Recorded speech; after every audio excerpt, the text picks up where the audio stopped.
नमस्कार दोस्तों, स्वागत है आपका हमारे चैनल पर फिर से एक बार नई कहानी के साथ। तो चलिए बिना समय गवाए कहानी को शुरू करते हैं। पापा, देखिए तो ज़रा किसका फ़ोन है। नैना की आवाज़ पर शरद ने बगल में बजते हुए फ़ोन का रिसीवर उठा लिया। हेलो बोलते ही पहचानी सी आवाज़ आई। अंकल प्रणाम, नारायण बोल रहा हूँ।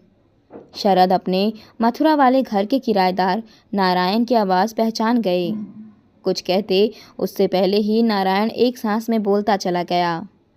अंकल, मैंने मकान के नीचे के कमरों की साफ सफाई करवा दी है। अब आप जब भी आओ परेशानी नहीं होगी। 2-3 दिन में लॉन की घास भी कट जाएगी। बहुत बड़ी हो गई थी। और हाँ, बरसात में पीछे वाली नाली ब्लॉक हो गई थी, सो पीछे वाले कमरे में पानी अंदर चला गया था। एक बड़ा बक्सा रखा है, उसमें शायद आंटी बिस्तर रजाई रखती थी। वो बक्सा नीचे से भीगा लगा, शायद पानी गया हो। अब आप लोग आकर देखिएगा। इतने दिनों बाद आप घर आएंगे, बड़ा अच्छा लगेगा। कौन मैं? कहलाते हुए शरद जी के मुंह से इतना ही निकला। कुछ समझते उससे पहले ही नैना ने फ़ोन का रिसीवर उनके हाथ से ले लिया। शरद जी इत्मीनान से बात करती बहू नैना को देखते रहे। वो धीमे शब्दों में फुसफुसाती हुई बोल रही थी, पर कुछ अस्फुट शब्द कानों में पड़ गए।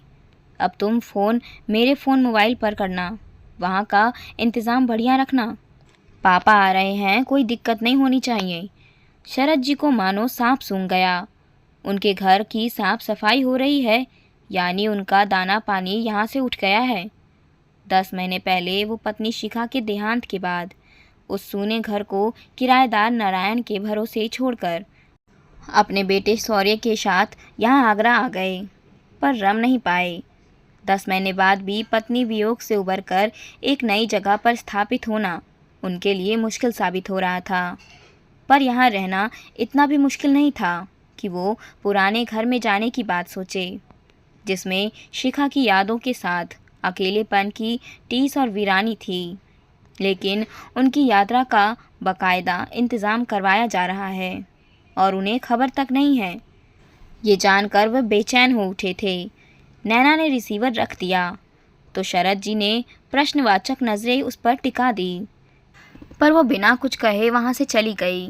शरद जी सोच में डूब गए कि अब उन्हें अपने पुराने घर में रहना होगा। कैसे रह पाएंगे वो अकेले?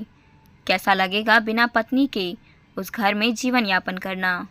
यहाँ कम से कम बेटे बहू के होते हुए हर प्रकार की चिंता से मुक्त तो थे, पर उन्होंने इसे अपना घर माना ही कब था। इसीलिए शायद बेटे ने उन्हें घर भेजने का इंतज़ाम कर दिया है। मुखर्जी साहब का कहना सच हो गया। अगर हम बच्चों से दूरी बनाकर रखें, स्वयं मेहमानों सा आचरण करें और बच्चे से अपेक्षा करें कि वो हमें घर का सदस्य माने, तो ये कैसे संभव है? अपनी पत्नी के जाने के बाद मैं बेटे के पास एक मजबूरी समझ कर रहता तो जीना मुश्किल हो जाता, मेरा भी और इन बच्चों का भी। जब रहना ही है तो मन से जुड़ कर रहो। मुखर्जी साहब के कहे फलसफे को वो भी सही समय पर जीवन में उतार लेते तो शायद इस उम्र में अकेले रहने का दंश न सहना पड़ता। पर वो तो पत्नी वियोग में ऐसे डूबे कि अपने ही बच्चों का सुख पराया दिखने लगा था। उनका दुख सिर्फ उनका है, इसी को सत्य मानते आए। अपनी पत्नी की मृत्यु के 10 महीने बाद भी बेटे बहू को कुछ सहज पलों को जीते देख वो असहज होते। शिखा के जाने का असर सिर्फ उन पर पड़ा है। उनके मन में ये बात घर कर गई थी। पत्नी की मृत्यु के 6 महीने बाद 3 साल के पोते का जन्मदिन आया। बेटे बहू दोनों उम्मीद लगाए बैठे थे कि पापा बर्थडे को लेकर कोई पहल करे, पर वो निर्विकार बने बैठे रहे। शाम तक उनकी ओर से कोई पहल नहीं होती देख बहू ने बाहर डिनर का प्रोग्राम बना लिया। शरद जी को चलने के लिए कहा गया तो बड़ी मुश्किल से जाने को तैयार तो हुए, पर वहाँ मौन साधे रहे। ऐसे माहौल में नैना और शौर्य के चेहरे अपराध बोध से भर गए थे। शरद को याद आया कि लगभग उस दिन के बाद से ही उन्होंने नैना के स्वभाव में बदलाव महसूस किया। अब नैना उनको छोटे छोटे काम बताने लगी थी, मसलन दूध ले आना, गमलों में पानी डाल देना। सनी को स्कूल बस स्टॉप तक छोड़ आने का कहना। शौर्य उसे टोकता तो कहती, पापा कब तक अपने कमरे में यूं ही बैठे रहेंगे, कुछ करेंगे तो मन लगेगा। शरद जी को नैना की ये बातें नागवारा लगती थी। काश वो पहले ही खुद को थोड़ा बदलते तो आज ये स्थिति नहीं आती। आज उन्हें अपने पड़ोसी मुखर्जी साहब के घर देखा तो वो परिदृश्य भी याद आ रहा था, जहाँ सुबह सुबह की भाग दौड़ बिल्कुल उनके घर जैसी थी। उनके बहू बेटे भी नैना और शौर्य की तरह सुबह की व्यवस्था में डूबे थे। उस दिन अखबार की अदला बदली होने के कारण शरद जी मुखर्जी साहब के घर गए तो उन्होंने चाय पीने के लिए उनको बैठा दिया। मुखर्जी साहब खुद चाय बनाने लगे। आश्चर्य से ताकते शरद जी को उन्होंने बताया कि वे सुबह सुबह घर के कामों में व्यस्त बहू के दैनिक कार्यों को बोधित नहीं करते हैं, और तो और उस दिन ऑफिस जाते अपने बेटे से अपने टूटे चश्मे को बनवाने के लिए कहा। तो उनके बेटे का जवाब को सुनकर भी शरद जी को हैरानी हुई थी। पापा, आज तो ऑडिट है, बिल्कुल समय नहीं है, आज नहीं करवा पाऊंगा। अपने बेटे के इनकार पर मुखर्जी साहब बिना शिकन कुछ चिंता में डूबे से बोले, अरे फिर बिजली का बिल कैसे जमा होगा? उसकी तो आज आखिरी तारीख है। आज मैं ही निकलता हूँ, जमा करवा आऊँगा। इस बात पर उनकी बहू बोली, ना ना पापा, आप कहाँ जाओगे? मौसम का भी कोई भरोसा नहीं, कब बरसात हो जाए। मैं किसी से बात करती हूँ, बिल जमा हो जाएगा।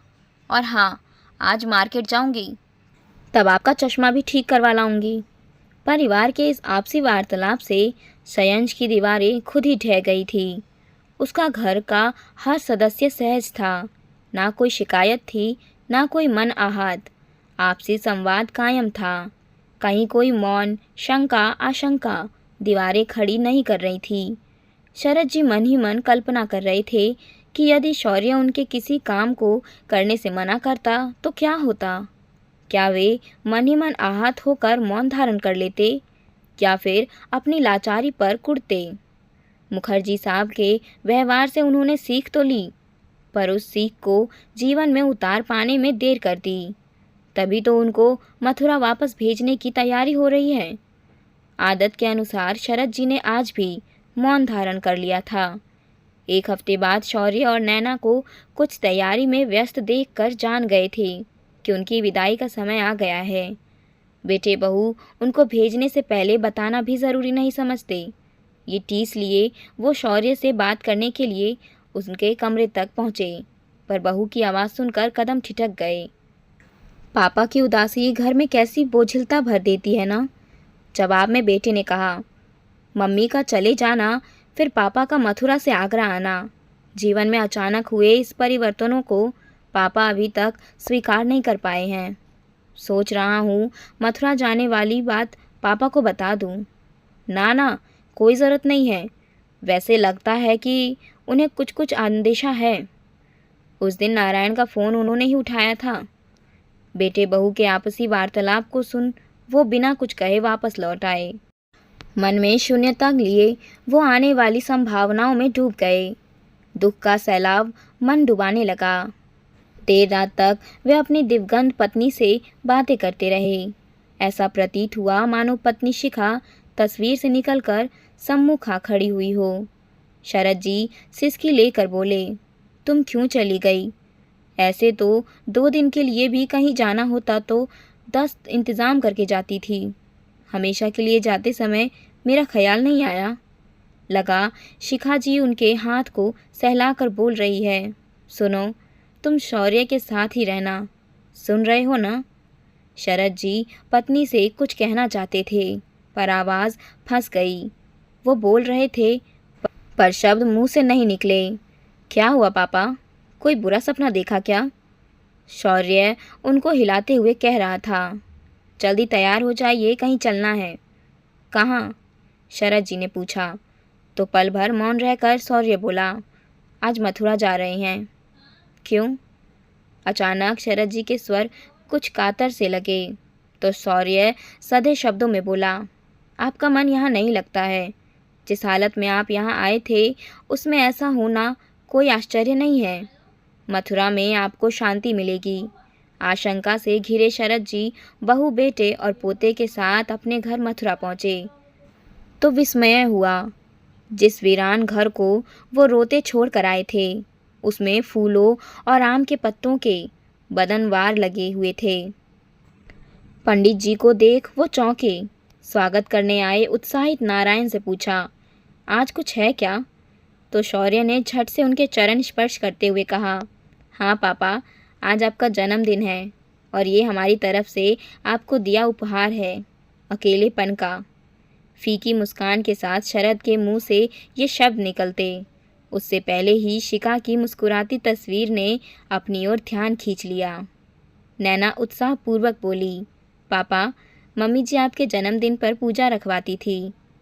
आपने एक दिन बताया था कि उनकी इच्छा भागवत पाठ करवाने की थी, पर बीमारी के चलते नहीं करवा पाई।